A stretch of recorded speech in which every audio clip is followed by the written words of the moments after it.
Welcome back.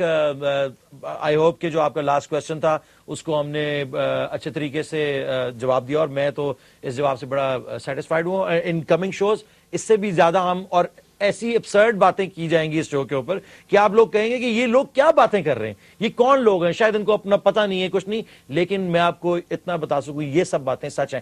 اس سے پہلے کہ ہم زید صاحب سے اور سوال پوچھیں، ایک ٹیلی فون والا مچھر کی طرح میرے کان میں زپ زپ کر رہا ہے، تو let's take the call. Hello.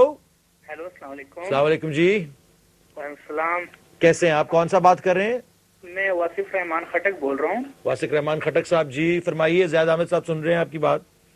میں تو پہلے تو میں ڈاکٹر صاحب کا بہت بڑا فین ہوں. حکیم صاحب جی جی جی بتائیے.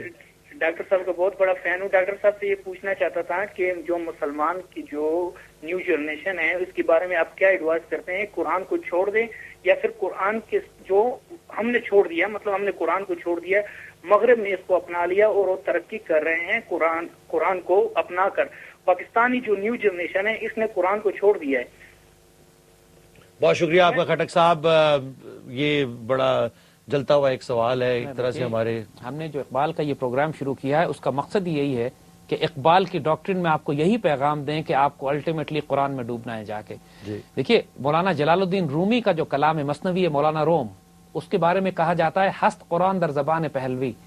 قرآن ہے یہ فارسی زبان کا جی، یعنی مولانا مثنوی جلال الدین رومی کی جو مثنوی ہے it's an interpretation of the wisdom of Quran. Okay but not a literal translation. Naturally not. مقصد یہ کہ قرآن کا ایسنس ہے اس میں، جو قرآن کا میسج ہے، اس کا پیغام توحید، قوت، جرت، دلیری اور رسالت، آخرت، وہ تمام پیغامات وزڈم آف قرآن اس میں. اسی طرح کلام اقبال جو ہے وہ بھی ہم اس کو کہیں گے کہ یہ ہست قرآن در زبان اردو زبان میں یہ قرآن کی ایک ایسی انٹرپریٹیشن ہے، ایسی تفسیر ہے یہ.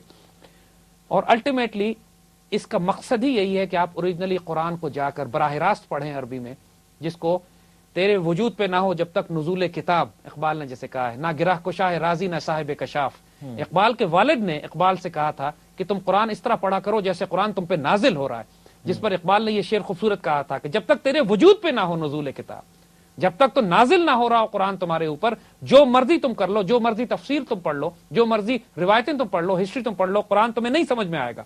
قرآن اس طرح پڑھو جیسے تم پہ نازل ہو رہا ہو. تو الٹیمیٹلی تو قرآن پہ ہی جانا ہے. لیکن آف کورس اس کا راستہ جو ہم نے لیا ہے وہ تھرو دی ڈاکٹرن اینڈ فلسفی آف اقبال ہے. اب ہم آتے ہیں دوبارہ اسی بات پہ جو آپ سوال ہم پہلے کر رہے تھے کہ سر سید کی جو ایجوکیشنل موومنٹ تھی اس نے مسلمانوں کو پہلی دفعہ یہ کانسیپٹ دیا کہ مغربی تعلیم بھی حاصل کی جا سکتی ہے، اب انگریزی پڑھنی پڑے گی چونکہ حالات اس طرح کے ہو گئے ہیں کہ اب ہمارے پاس حکومت نہیں ہے، اور ہندو چونکہ 60-50 سال آگے نکل چکے ہیں انگریزوں کے ساتھ مل کر، اب مسلمانوں کے لیے ان کو کیچ اپ کرنا بڑا مشکل ہو رہا ہے. آپ کو یاد ہوگا اسی دور میں آلموسٹ 1860-70 وغیرہ میں کانگریس بنی تھی. کانگریس پارٹی بنیادی طور پر تو کانگریس ایک انڈین نیشنلسٹ پارٹی کے طور پر بنی، لیکن شروع ہی میں اس کو ہندوؤں نے ڈومینیٹ کر لیا تھا اور Congress almost became a Hindu party. مسلمانوں کے پاس کوئی پارٹی نہیں تھی، کوئی جماعت نہیں تھی. سر سید ایجوکیشن سوسائٹی تھی، محمدن ایجوکیشن انسٹیٹیوشن بنا جو بعد میں جا کے سر سید یونیورسٹی 1920 تک سر سید یونیورسٹی بن گئی. اور بھی اسکول آف تھاٹس نکلے، اور بھی اور مدرسے کے اسکول آف تھاٹ، دیوبند مدرسہ نکلا، بریلویوں کا مدرسہ نکلا، جو کہ سر سید کے اگینسٹ تھے obviously. کیونکہ ٹریڈیشنل اسکالرز نے سر سید کی مخالفت کی. لیکن مسلمان تھاٹ پروسیس اتنا منتشر ہو چکا تھا اور اتنا ڈیوائیڈ ہو چکا تھا بیکاز ایک پولیٹیکل حکومت نہیں تھی، کچھ اکانومی بھی نہیں تھی، تو ہر جگہ سے اسپرنگ آؤٹ کر رہے تھے. اور وہ ٹھیک ہے اپنے زمانے کے لحاظ سے وہ ٹھیک تھے because everybody was coming out with solutions to the problems that the Muslim face. لیکن کوئی اس میں لیڈر ایسا نہیں تھا جو تمام مسلمانوں کو ایک مرکز پہ جمع کر سکتا. We never had any leadership like that. اسی دور میں 1877 کے آس پاس علامہ اقبال پیدا ہوتے ہیں. So this is the background جس میں اقبال کی پیدائش ہوتی ہے اور وہ پرورش پائیں گے اور آگے ہم اس پہ لے کے چلیں گے. لیکن اب تھوڑا سا ہم ریجن میں جائیں تو that is also the period کہ جس کے اندر خلافت عثمانیہ چاروں طرف سے کمزور ہوتی چلی جا رہی تھی اور مسلمان علاقوں کے اوپر جو آرمینیا اور سینٹرل ایشیا میں خلافت عثمانیہ کے علاقے تھے اس پہ روس قبضہ کرتا چلا آ رہا تھا.